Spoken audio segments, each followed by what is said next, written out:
येवला कृषी उत्पन्न बाजार समिती आवारात विविध विकास कामांचे भूमिपूजन अन्न आणि नागरी पुरवठा मंत्री छगन भुजबळ यांच्या हस्ते आणि मारोतराव पवार यांच्या अध्यक्षतेखाली संपन्न झाले। यावेळी संभाजी पवार, बाजार समितीच्या सभापती सविता पवार, उपसभापती संध्या पगारे, सचिव कैलास व्यापारे यांच्यासह संचालक मंडळ, व्यापारी, शेतकरी तसेच बाजार समितीचे कर्मचारी उपस्थित होते।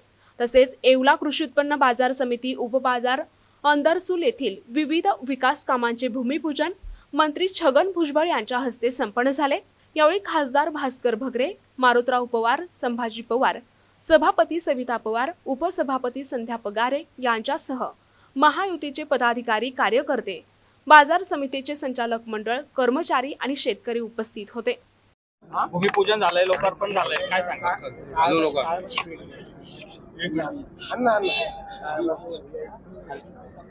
असं आहे की आमचा येवला मार्केट कमिटी आणि त्याचा हा उपबाजार केंद्र जे आहे अंदरसूल या ठिकाणी 2-4 कामाच्या जो 7.5 कोटीची कामाचे जे आहे भूमिपूजन झालं।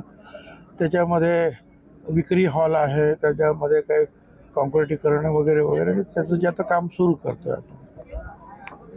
NTV news Marathi, Nashik.